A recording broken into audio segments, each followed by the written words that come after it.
Oi, gente, tudo bom? Como é que estão vocês? Tudo certo? Eu sou o Wolfgang, eu sou veterinário aqui na Equivet. Estou aqui hoje com a doutora Henriette Graff, a cirurgiã, a chefe, a proprietária aqui da Equivet, para a gente comentar sobre um caso que foi muito requisitado por vocês aí na internet, sobre um paciente que a gente operou com um baita tumorzão. Mas hoje eu não vou falar tanto não, hoje eu vim aqui para conversar com a doutora para ela explicar para a gente o que foi isso aí que aconteceu. Então, doutora, você poderia falar um pouco mais sobre o caso dessa paciente para nós? Então, esse animal veio há 1 ano e meio atrás. Ele veio ser operado de uma laparotomia exploratória, né? Esse cavalo tinha uma síndrome cólica e precisou ser levado à cirurgia. Se eu não me engano, ele tinha uma aderência que estava levando a esses quadros de cólica. No pós-operatório, ela evoluiu bem, foi para casa e quando ela foi para casa, ela começou a ter uma alteração nessa linha de sutura, onde essa linha de sutura abriu uma parte, né, na sutura da pele. A gente imaginava que fosse uma reação exacerbada aos fios, né, porque cavalo é um bicho que reage muito mal a implante, então mesmo os fios, quando a gente usa poliglactina, né, o Vicryl, que são fios que são amplamente usados em medicina humana, quando a gente usa para cavalo, tem muito cavalo que faz reação de corpo estranho a esse tipo de implante cirúrgico, vamos falar assim, né? E a gente achou que poderia se tratar disso, o veterinário tratou esse animal e a gente começou a ver que além de você ter uma dificuldade de cicatrização, começou a haver uma proliferação de um tecido na região da incisão e que foi ficando bastante grande. E a gente queria levar esse animal a uma segunda intervenção para remover o tecido. Existia também uma hérnia incisional nesse animal em decorrência desse não fechamento por primeira intenção. Só que a gente tinha que esperar um tempo até para ter uma qualidade para poder fechar esse animal. E o que aconteceu? Que isso acabou demandando um certo tempo. E nos últimos 4, 5 meses, esse animal começou a crescer esse tecido assim de uma maneira fantástica. E chegou ao tamanho que estava, né? Que os vídeos aí da internet tem. E aí a gente começou a comprometer a qualidade de vida do animal, então a gente não pôde esperar mais. E aí a gente trouxe esse animal para fazer a remoção cirúrgica desse tumor e tentar, ao máximo possível, reduzir a hérnia incisional que essa égua tinha. Bom, a senhora mencionou aqui que não é incomum a gente encontrar em casos de equinos que façam reação ao fio. Mas essa granulação exuberante, esse tumor, essa complicação, ela é comum de acontecer em pós-cirúrgico? É o primeiro caso que a senhora pegou? Teve algum outro que você já se deparou que foi semelhante, alguma coisa assim? Então, granulações exuberantes em cavalo, o que é, vamos lá, o tumor, né, é qualquer massa, né? Então ela pode ser uma neoplasia, pode ser um tecido exuberante de granulação, um granuloma, que também é considerado um tumor, apesar de não ser maligno, ele não produz metástases, né? Então, normalmente cavalo é um animal que facilmente faz tecido de granulação exuberante, mas normalmente na parte distal de membro, então para baixo do joelho, para baixo do jarrete ou do curvilhão, o joelho, o carpo, né? E dificilmente faz tecidos de granulação exuberante em regiões mais altas. Isso se deve ao membro, a parte distal do membro do cavalo, ele tem um gradiente de oxigênio muito baixo. Então o corpo começa a produzir neovascularização, começa a produzir novos vasinhos para trazer oxigênio para fechar aquela ferida e acaba produzindo e aumentando esse tecido. Então sim, é bastante comum a gente ter granulação exuberante em parte distal de membro, mas é bem incomum a gente ter granulação exuberante em outras regiões do corpo, principalmente abdômen. Tanto que, até no primeiro momento, a gente imaginou que se tratasse de um problema simplesmente de cicatrização, de se tratando de uma reação a fio, e que tivesse havido essa proliferação neovascular aí desses microvasos para corrigir isso. Apesar de ser muito incomum, nessa região e nessa proporção, eu nunca tinha pego em um cavalo não, tá? Então, a gente realmente se comprovou que isso não é uma coisa comum, porque quando a gente, depois de remover essa massa, né, a gente fez o histopatológico e confirmou sarcóide equino nessa massa e não tecido de granulação. Sim. Faz bastante sentido. Inclusive, isso que a senhora falou sobre oxigenação tem tudo a ver também sobre o tipo de proliferação tumoral, cancerígena, né? Justamente da oxigenação daquele tecido. Na verdade, talvez não esteja tão relacionado a esse processo, mas o que acontece, né? Uma das coisas importantes quando a gente fala em oncologia, né? Não só veterinária como é uma coisa que a gente sempre bate na tecla, né? Quando a gente fala em oncologia em geral, né? Que a gente tem tumores, né? Um tumor é qualquer aumento de volume anormal, né? E a gente pode ter, esse tumor ele pode se diferenciando dessas células até um processo neoplásico, né? Então, metaplásico, anaplásico, até Justamente, neoplásico, né? E a grande diferença da célula neoplásica por uma célula, vamos dizer, de um tecido de granulação ou de uma célula somente metaplásica, justamente é a capacidade ou não de fazer respiração celular a nível mitocondrial. Sim. Entendeu? Então, o que acontece? Quando você tem uma neoplasia, quando o tecido chega num grau de diferenciação neoplásico, ele não tem mais a capacidade de fazer, de converter a glicose através da via aeróbica. Então, o que acontece? O tecido tumoral ele precisa se proliferar muito para conseguir ter esse aporte, né?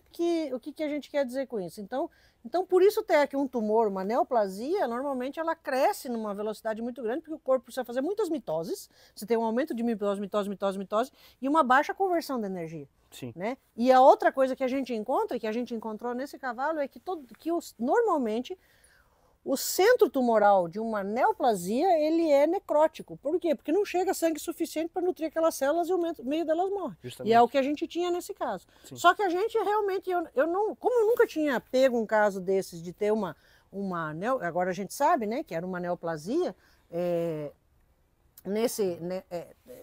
nessa região de incisão, né, a gente ficou bastante admirado, porque a gente tinha uma hérnia incisional, então quando a gente passava o ultrassom, a gente tinha o tecido, e por baixo do tecido tinha o colo, né, e a gente tinha uma área muito grande de necrose, e na verdade a gente não sabia muito bem o que a gente ia fazer. Então, só para a gente esclarecer um pouco, doutora, que assim, o nosso público ele também tem uma galera que é mais técnica, um povo que é um pouquinho menos técnico, às vezes está conhecendo o nosso trabalho, está conhecendo um pouco da medicina veterinária através aqui da nossa apresentação na internet, aqui no VetCast. Vamos só para a gente conseguir concluir isso de uma maneira mais simples para o público em geral. Assim, eu sei que existem alguns pontos que a gente pode levantar que vai separar o que seria então de um tumor, né, de um tumor não maligno para um tumor maligno nesse caso, então. Seria, como você comentou, a questão da irrigação sanguínea, né? A diferenciação celular. A falta de capacidade aeróbica. E quando a gente tem uma neoplasia e que talvez nesse tumor aí não haja tanto que, né, como foi diagnosticado como sarcoide, então o sarcoide, assim, a capacidade de fazer metástase dele fora da pele já é um pouco mais difícil. Ela acontece, mas ela é mais difícil. Então, os tumores malignos em geral, eles têm a falta de capacidade de respiração e eles conseguem fazer metástase. O que é metástase? É mandar células do tumor original para outros órgãos, né? Então existe ainda mais essa complicação, no caso que a senhora se deparou durante a cirurgia, e você ainda está lidando com um grau de contaminação bem grande também. Na verdade, é que a gente não sabia o que a gente estava tratando naquele momento, né? Sim. Então, assim, o sarcoide, ele faz metástases, mas ele dificilmente ele é um pouquinho diferente. A gente pensa, por exemplo, um tumor de pulmão maligno, sim, que faz metástases, ele vai parar no fígado, no rim, no baço.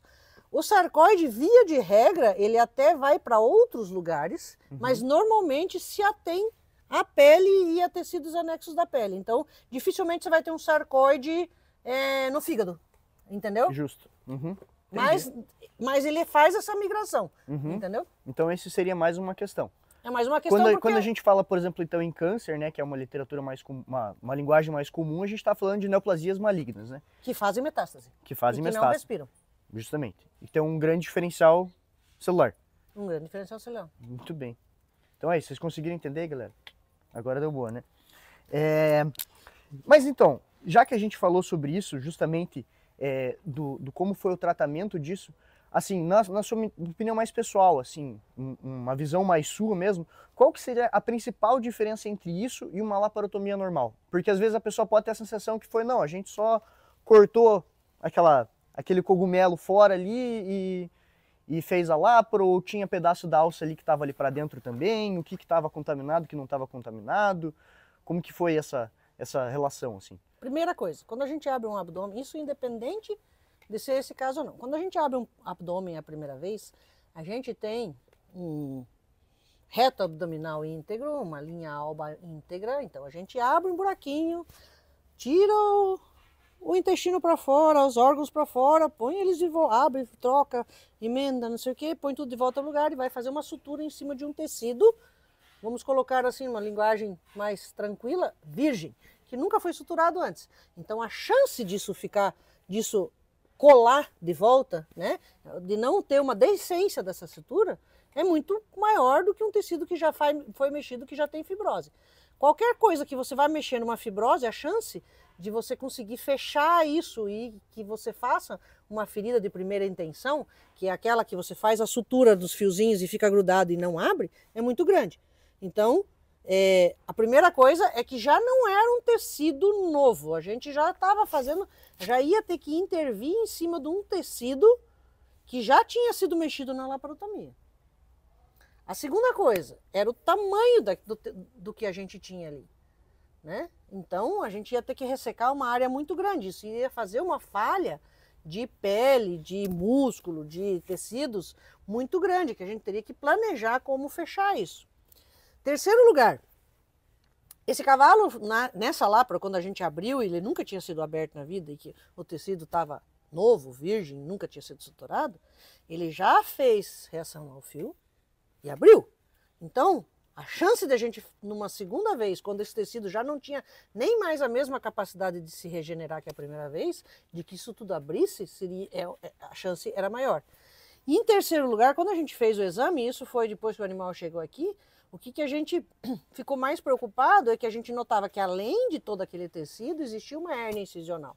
O que é uma hérnia incisional? A hérnia é quando um órgão que deveria estar dentro do abdômen está fora do abdômen, pode estar para dentro do tórax, ou quando você tem alguma coisa que deveria estar no tórax está no abdômen, ou então, hérnia é quando tem um órgão que devia estar num lugar que conseguiu passar para outro. Então o que aconteceu? O que é uma hérnia incisional? A gente fez aquela lapro, a sutura não segurou a musculatura e fez uma bolsa com o intestino do lado debaixo do couro. Uhum. E em cima disso fez esse tumor. Então a gente tinha a preocupação, primeiro, de tirar conseguir remover aquela massa, e em segundo lugar, não perfurar o intestino que estava ali. Porque cavalos com intestino perfurado e contaminação intraabdominal com fezes, normalmente a recomendação é a eutanásia. Então assim, a gente foi assim bem tenso até o pré-operatório dessa égua, porque a gente fez os exames e viu que tinha alça ali, viu que o tecido era muito grande, e a gente ficou... e como não existe um roteiro para isso, né? Como é uma coisa que nunca tinha acontecido, não existe, né?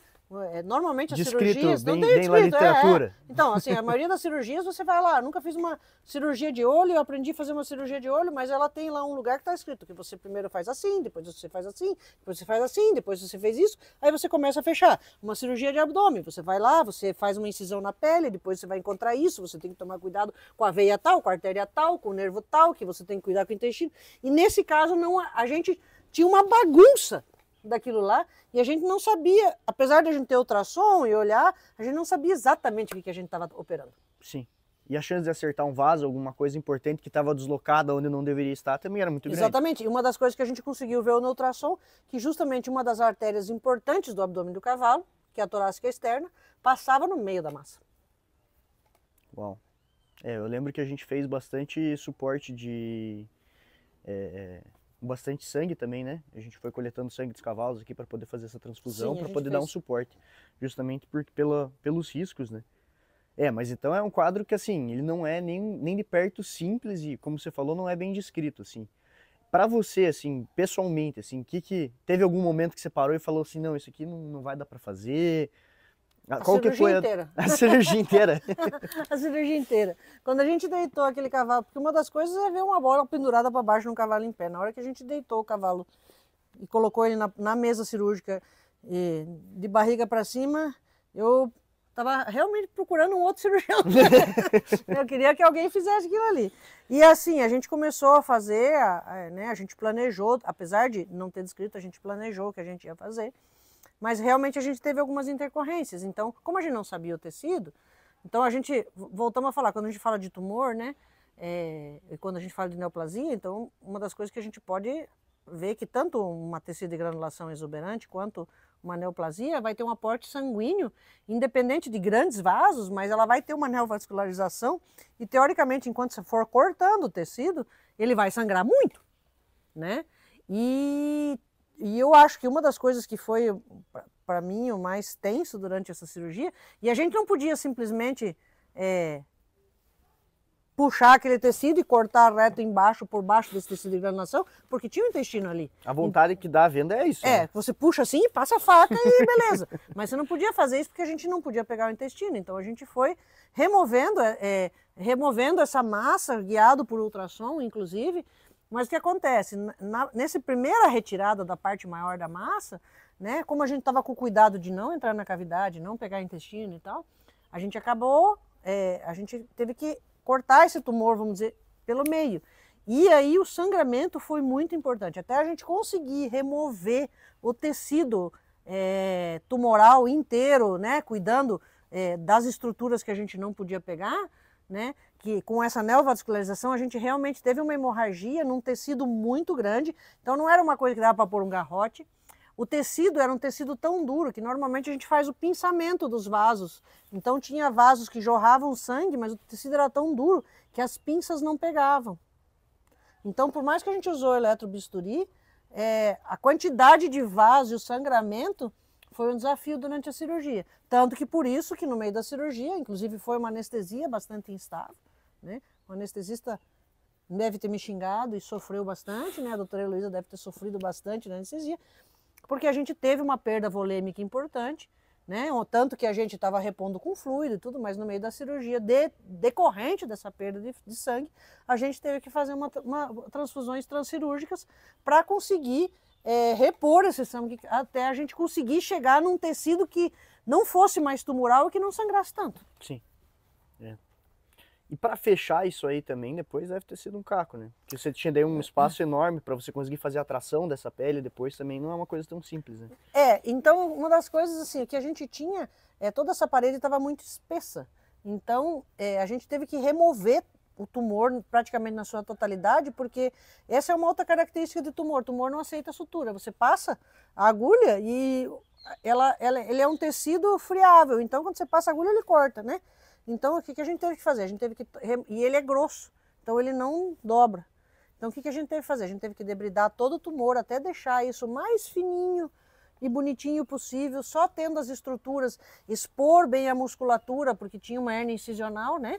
Para que a gente conseguisse tracionar tudo isso, colocar uma tela e fazer a sutura. Diferente da outra sutura, por se tratar de uma sutura muito grande e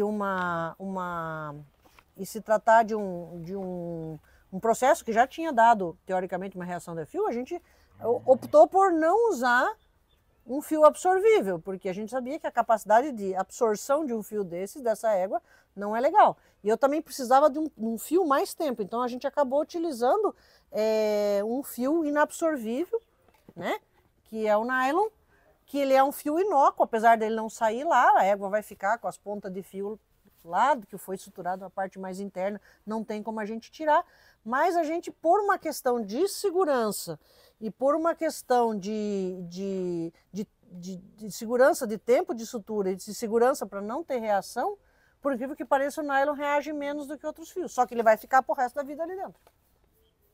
E ainda existe todo o risco, né? Porque para o pessoal que não está acostumado muito com isso, a gente tem, não só durante a cirurgia, momentos tensos, mas pré-cirúrgico, pós-cirúrgicos, né?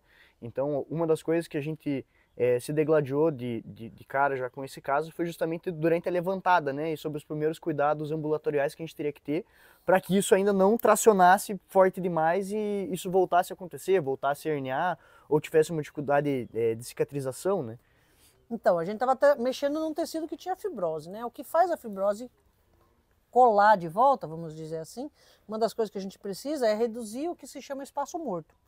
Espaço morto é se eu levantar um flap de pele, é aquele espacinho que fica entre a pele e a carninha que está lá no fundo, né? E como a gente tirou um negócio muito grande, tinha muito espaço morto. Então, a gente suturou esse espaço morto da melhor maneira possível, colocou tela, mas a gente sabe que a melhor arma contra o espaço morto é compressão. Então, o que acontecia? A gente precisava... E essa égua ia levantar, assim, uma parte da... Né, com tudo suturado, a barriga dela bem pior do que na primeira vez. Normalmente, em laparotomia, a gente faz a sutura e o cavalo levanta, nada acontece. Mas a gente precisava, nesse caso, porque sangrou muito, porque tinha muito líquido, porque tinha muito espaço morto, porque era muito grande, porque já não tinha uma musculatura saudável, a gente tinha que proteger essa égua do esforço dela levantar, porque o cavalo não dá para ficar deitadinho numa cama enquanto ele está recuperando. Ele tem que, depois de uns 40 minutos, estar em pé. E ele vai fazer força para ficar em pé. Então, o que a gente também pensou isso antes da cirurgia, a gente utiliza, normalmente, quando a gente leva o cavalo para a cirurgia, ou quando a gente tira o cavalo da cirurgia, a gente tem uma talha, né, um guincho, onde a gente bota as 4 patas juntas e sobe o cavalo, ele fica com as 4 patinhas juntas, alguém leva a cabeça, a gente põe na mesa e tira da mesa. Nessa cirurgia, a gente precisava colocar uma faixa ao redor do cavalo, né, uma bandagem compressiva ao redor do cavalo, antes do cavalo levantar. Poxa vida, mas, né, por que isso é tão complicado? É complicado porque o cavalo tem 500 quilos. Então, o cavalo deitado numa mesa, com as costas na mesa, como é que você vai passar uma faixa por baixo dele? Entendeu? E se a gente colocasse o cavalo no guincho, como a gente normalmente põe com as 4 patas juntas, e levantasse, o cavalo, ele é aberto assim, sanfonar, na hora que puxa, ele vai sanfonar. E aí eu vou fazer uma compressão que na hora que ele levantar não vai ter eficiência nenhuma. Então, o que a gente bolou? A gente colocou um segundo guincho, né? Na hora que a gente tirou a égua da mesa, a gente colocou um segundo guincho, a gente afastou o guincho, então em vez de a gente pendurar o cavalo fechadinho, a gente puxou as mãos para cá, os pés para cá, aberto, e aí a gente ergueu ele da mesa, então ele ficou pendurado, né? O anestesista teve que manter ele pendurado nesse tempo com a anestesia pendurada, e a gente fez a bandagem nele pendurado com as patas afastadas.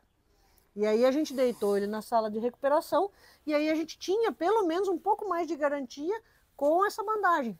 Porque não é muito comum aqui, né, na verdade, a gente utilizar sempre de bandagem compressiva em todos os casos, né? Isso é uma coisa que já me perguntaram, e eu acho que para você também já deve ter chegado algumas vezes essa pergunta, porque a gente vê em alguns outros locais isso ser uma questão padrão, né? Mas existem coisas que facilitam você não estar utilizando a bandagem compressiva, até mesmo para você acompanhar um pouco dessa ferida.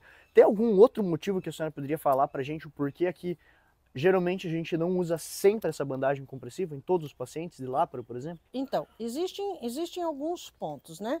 Tudo que a gente faz na medicina, 100% das coisas que a gente faz na medicina, quando você tem um problema médico, dificilmente você tem uma recuperação de 100% ou a intervenção médica ela é totalmente inócua. Então, você vai ter um cavalo manco, você vai infiltrar ele, você vai melhorar algumas coisas, mas você vai estar botando uma agulha na articulação e que vai ter um grau de consequência nisso, né? Então, inclusive a bandagem. Hoje a gente utiliza, que tudo é uma questão, então na medicina, inclusive a cirurgia de laparotomia, quando é que a gente opera um cavalo? Você já lembra desse negócio? É quando o risco cirúrgico é menor do que o risco clínico. Então a gente sempre trabalha com questões de risco, né? A bandagem compressiva, a gente hoje utiliza um pouco mais, mas não que a gente utilize um pouco mais porque eu mudei minha opinião sobre bandagens compressivas. Sim. É porque a gente achou materiais mais adequados para, entendeu? Então assim, é sabido que quando a gente consegue fazer uma bandagem compressiva numa ferida cirúrgica, pelos primeiros 4, 5 dias, você tem a redução do tal do espaço morto, você tem menos edema, então normalmente a cicatriz fica melhor. Mas qual que era a problemática disso no cavalo? Você colocar uma bandagem compressiva, na minha opinião, com cintas, a primeira coisa que você tem que pensar é que você tem que... O que você quer fazer? Você quer fazer pressão na parte baixa do abdômen, onde está a sutura, correto, certo? E o cavalo, ele é uma pera, né? Então o abdômen ele é mais gordinho e as costas ele é pontudinho. E o que acontece? Por uma questão de física, quando você fizer uma pressão suficientemente embaixo, que ela vai estar distribuída nessa pera, a mesma pressão, por uma questão de área, vai ficar em cima. E o que a gente tem bem em cima do cavalo? Longuíssimos, a coluna. A coluna, você tem o processo espinhoso, você tem um ligamento supraespinhoso. Então, muitos cavalos, quando você finalmente consegue fazer a pressão suficientemente embaixo, você acaba tendo lesão, porque o maior ponto de pressão vai ser o ponto onde é menor. Então você acaba tendo pressões ali. Então você tem que usar cintas acolchoadas, né? E a outra coisa você tem o ducto de drenagem linfática no tórax. Então, se você colocar uma bandagem compressiva que ela não está bem distribuída, ela fizer pontos de compressão mais apertados ou menos apertados, quando você pensa em fivela, você comprime esse duto torácico, então você tem, na verdade, uma diminuição da drenagem linfática dessa região. Sim. Tá certo?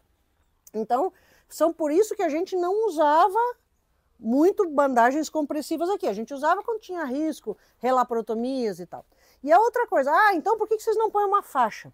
Bom, quem já mexeu com cavalo e vai tentar colocar uma faixa, ou a conhecida V-trap, que é a faixa elástica, né? Que é meio quase um plástico, você coloca ela bonitinha, em 4 mexidas do cavalo, ela tá toda na virilha. Então não adiantava, você acabava fazendo um garrote no lugar que você não deveria. Então hoje, o que a gente utiliza? A gente utiliza um outro tipo de bandagem, que é uma bandagem que já se usa mais fora do Brasil, que é uma bandagem de algodão, que ela é autocolante, então ela fica no lugar. Depois para tirar é uma desgraça, mas ela fica no lugar. E a outra coisa então a gente tem usado mais essas bandagens por 4, 5 dias, né? Não mais do que isso, porque não tem necessidade no caso de uma cirurgia normal. Para também evitar as pressões, então a maneira de você aplicar essa bandagem, a gente tem que pensar em não colocar pressão em cima. Então, por uma questão de passar, né, você pega assim a bandagem por baixo e puxa por cima da coluna. E essa pressão, ela pode ser deletéria, pode fazer ferida, pode machucar, pode fazer escara, né? Então, só que nessa égua a gente precisava. No caso, a medicina aí, ela se apresenta muito semelhante à cozinha, que não é todo prato que vai ficar bom com a mesma quantidade de sal, né? Exatamente. Tem que ser uma coisa que tem que ser muito bem dosada ali. Então, no caso dessa égua, a gente precisava colocar uma bandagem compressiva, né? A gente até usa hoje, como eu falei, hoje a gente tem umas bandagens melhores, né? Que a gente, aplicando da maneira certa por alguns dias no pós-operatório, a gente tem visto que tem uma melhora na qualidade da cicatrização. Porém, se a gente aplicar de qualquer maneira, a gente vai ter lesões até desportivas piores depois. Então a gente tem que saber muito bem o que a gente usa. Sim, porque dependendo da pressão que você bota, é quase como se deixasse um cavalo selado por 7 dias. Exato. Só que a cela, ela tem aquela coisinha ali. Isso sim. aí não tem, ela vai ficar pesando em cima do ligamento supraespinhoso, né? Mas então, aproveitando esse gancho justamente sobre esse assunto, uma coisa que a gente tem muito de rotina aqui para nós, Mas claro. Posso terminar só? Deve, por favor. Então, nessa égua, o que a gente fez? A gente no primeiro dia colocou a bandagem normal, e quando a gente abriu nos primeiros 5 dias, depois no pós-operatório, que a gente queria dar uma olhada como é que estava aquilo lá, né? Afinal de contas, como é que estavam essas feridas cirúrgicas, a gente viu que mesmo assim, com essa bandagem, a gente começou a ver lesões na coluna de escaras, de compressão. E aí a gente fez como se fosse, como você falou, um apoio de sela, com cobertores. Então a gente fez 2 rolinhos, um de cada lado da coluna, para fazer a bandagem, para a gente diminuir a pressão em cima disso. Ela tem um fofinho em cima. Ela tem um fofinho em cima, que é para justamente não fazer compressão no longíssimos. Longíssimos não, no ligamento supraespinhoso, desculpa. Doutora, isso aí se qualifica como um pelego cirúrgico? Isso aí isso é uma gambiarra cirúrgica. Mas então, é uma coisa que a gente vê muito, que é claro, a gente está abordando bem amplo aqui, porque são protocolos padrões nossos do hospital, mas assim, para trazer para vocês um pouco essa realidade da importância do pós-cirúrgico, então falar assim, principalmente sobre curativos, né? Porque é um caso que é uma égua que justamente ela tem um histórico todo que envolve um curativo, mas é de processo e às vezes nós como veterinários requisitamos um tempo maior de pós-cirúrgico justamente para o acompanhamento da ferida, das lesões, de reações sistêmicas, né? Você poderia falar um pouquinho mais sobre a importância desse acompanhamento pós-cirúrgico no hospital, principalmente para casos como esses, né? Mas não só se aplicando a um caso bruxo que nem esse dessa égua. Existe um negócio muito interessante na medicina veterinária. A medicina veterinária, ela é uma medicina humana complicada porque você tem, além de você ter algumas restrições, né? Você não consegue enfiar um cavalo dentro de uma ressonância magnética inteiro, né? Você consegue botar uma patinha, a cabeça, mas não consegue pôr ele inteiro. Parcelado? Né? Talvez se você esquartejar você consiga, mas não é esse o caso, porque a gente gostaria do cavalo vivo no final do processo. Então, mas isso é adendos à parte. Mas o que acontece? Na medicina veterinária a gente tem uma cobrança diferente da medicina humana, lógico que na medicina humana você está lidando com uma vida insubstituível e tal, mas na medicina veterinária a gente tem uma cobrança muito grande de retorno à função. Tá? Então, assim, uma pessoa manda um cavalo para uma artroscopia, porque o cavalo fez um caquinho no boleto e tem que ir lá fazer uma artroscopia para limpar, para ele voltar a correr. E na medicina humana, né, você faz uma cirurgia de joelho porque você está com muita dor, e se o cara não voltar a ser o exímio atleta, ou se o cavalo, o cara, quando tiver uma mudança de tempo, der uma fisgadinha ali, né, faz parte. Se o cara demorar 6 meses para se recuperar de uma cirurgia e demorar e tiver que fazer fisioterapia né, sempre quando você faz uma intervenção, aquilo que eu tinha falado, quando você faz uma intervenção, você nunca está no 100%, você sempre faz. Pode ser 99,99999, mas você não vai devolver 100%. E na medicina veterinária, como a gente tem um valor agregado a esses animais, como a gente tem uma pressão desses partes, então o cara quer fazer uma artroscopia e de preferência o cavalo tem que correr melhor do que ele estava correndo antes de se fraturar. Então a gente tem que ser mágico, porque a gente não tem que fazer um reparo naquilo, a gente tem que transformar aquilo no melhor do que ele estava. E o que acontece? Então, assim, vou usar um exemplo, não sei se a mídia permite, se qualquer coisa depois você corta. Tá? Por exemplo, a gente teve uma coisa aqui na mídia, por exemplo, a gente teve o nosso ex-presidente recebeu uma facada, né, há uns anos atrás. E 5 anos depois, ele ainda está com complicações desse processo. Isso que ele foi operado no melhor hospital do Brasil, todos os melhores médicos, teve então, com certeza um tratamento de primeira e ele mesmo assim tem. Então, isso é uma coisa que na medicina humana é ok. Na medicina veterinária, cara, você operou um cavalo, tirou 6, 10 metros do intestino do cavalo, recuperou e o cavalo agora ele fica magro, não está mais tão bonito como antes. E você é condenado por isso. Então, assim, não é um desabafo, mas é uma coisa que acontece. Por quê? Porque as pessoas, elas não estão fazendo ainda a cultura da medicina veterinária é que é um investimento se esperando um retorno. Então, o que acontece, que eu acho que é o que o Wolf, até por isso que ele está abordando isso, a gente, por exemplo, tenta manter os animais o mínimo de tempo necessário dentro do hospital, para que se faça curativo, que não é só operar. A cirurgia é 50%, isso porque eu sou cirurgião, estou puxando a sardinha para o meu lado. Eu acho que a cirurgia é 40%, 60% é o pós-operatório. Então, as pessoas falam, não dá para operar um cavalo de cólica, levar ele para casa para cuidar dele em casa. Não funciona assim. Porque existem muitas coisas que podem acontecer e que têm que ser acudidas. No caso dessa égua, eu vou falar para você, eu acho que não foi questão do curativo, porque na verdade teve um tumor, uma coisa totalmente bizarra. Sim. Mas o que acontece? As pessoas às vezes não entendem que, principalmente num animal de 500 quilos, que tem todas as suas particularidades decorrentes do peso, decorrente da dificuldade de recuperação. O cavalo, por exemplo, ele é mais suscetível a uma infecção do que um ser humano. Coisa que um ser humano aguenta, voltando nessa história do nosso ex-presidente, né? Aguentou uma facada, teve perfuração do intestino, se isso fosse um cavalo não tinha sobrevivido. E não porque a gente aqui não é o Albert Einstein, né? Porque no mundo, animais que têm contaminações escral têm muito mais dificuldade de você salvar do que um ser humano. Sim. E isso vale para os curativos. Então, o que acontece? Eu acho que essa é uma coisa que a gente manda os animais para casa e as pessoas acham que quando a gente manda um cavalo para casa, ele tem que, se a gente manda com 7 dias para não aumentar o tempo de internamento, até por uma questão financeira, que os cavalos vão ter que tem a obrigação do cavalo estar melhor quando ele chegou do que quando ele saiu. Mas, na verdade, não é isso que vai acontecer. Ele ainda está num processo de recuperação. Até tecnicamente, a gente sabe que para qualquer cirurgia, e mesmo em gente, cavalo, depois que você tem uma incisão e uma sutura, um corte, uma recuperação, o colágeno demora 2 anos para maturar.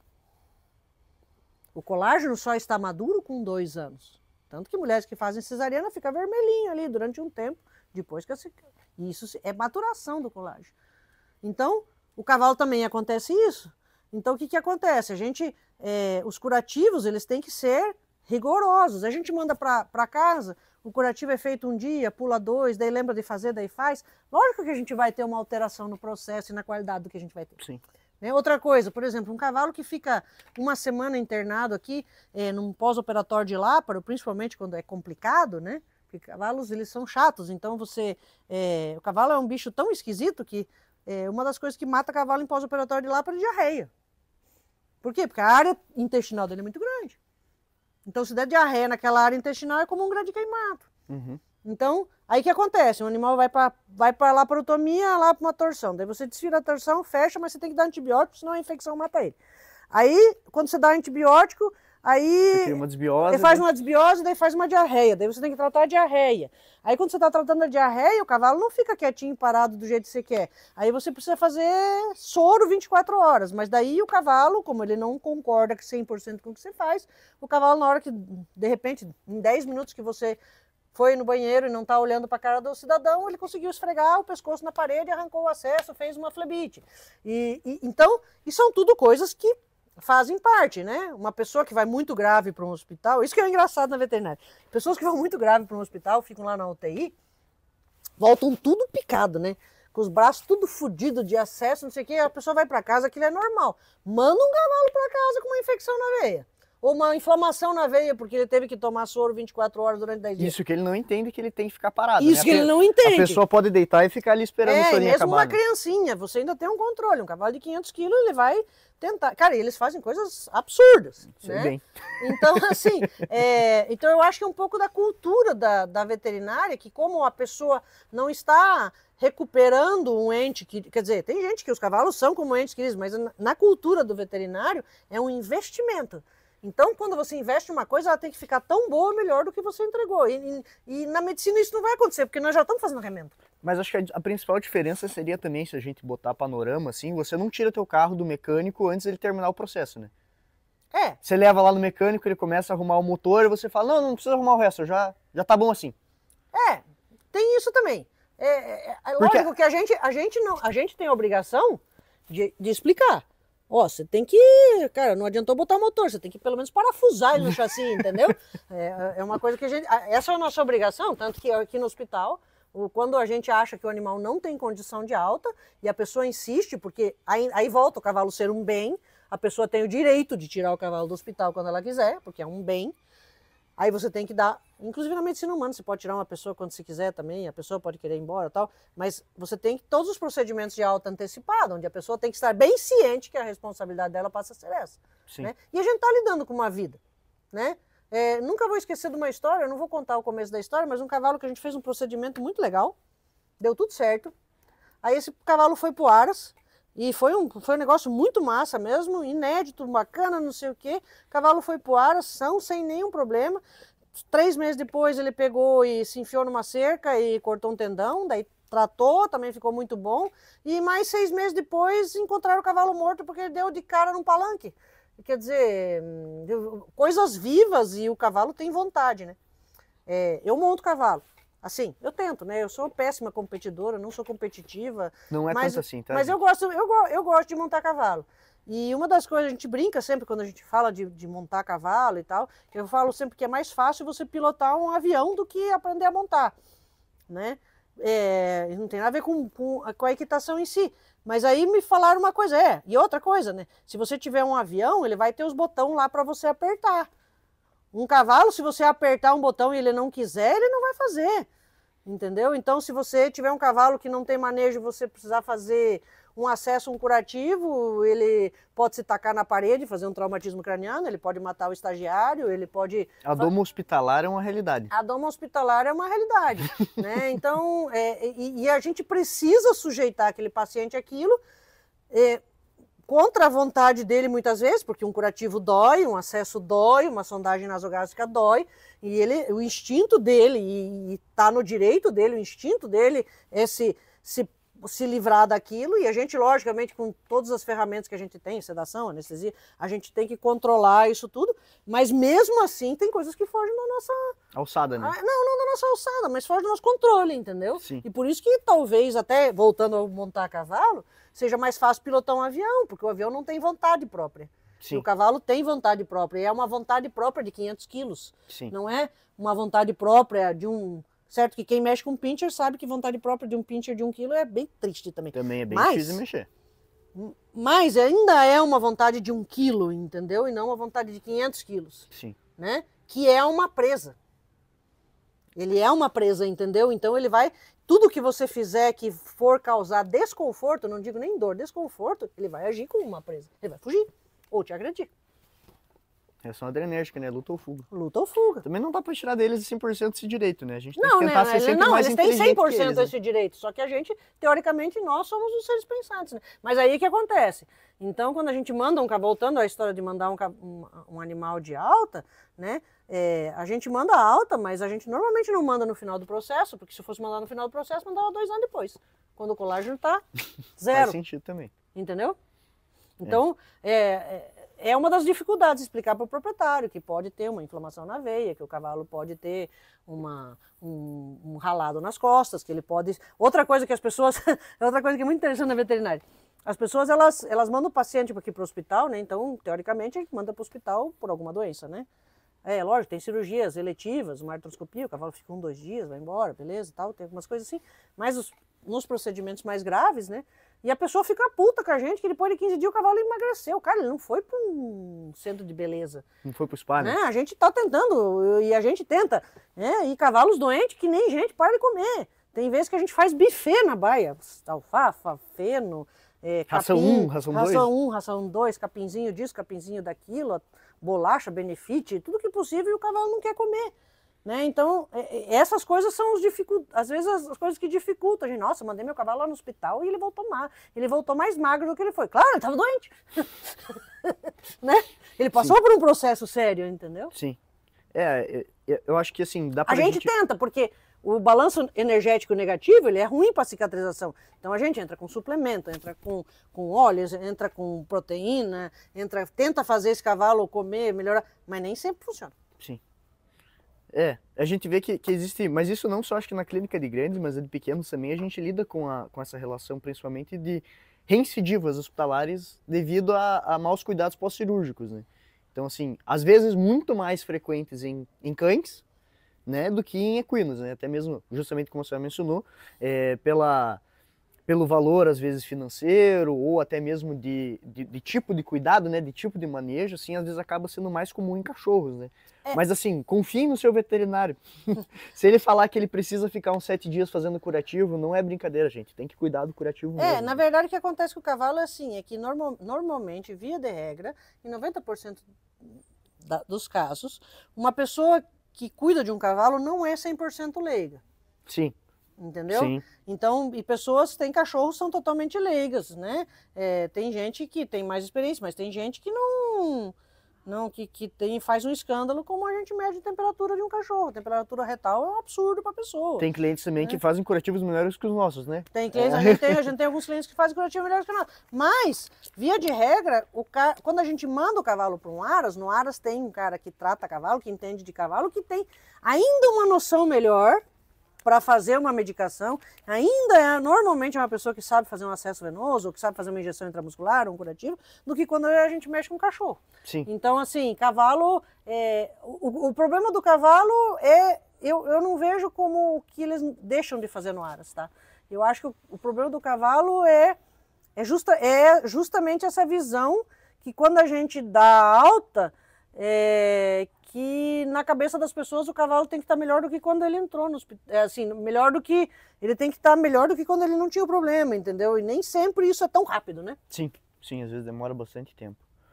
Bom, doutora, mas eu acho que a gente conseguiu abranger muitos assuntos aí, eu acho que esse episódio foi bem interessante.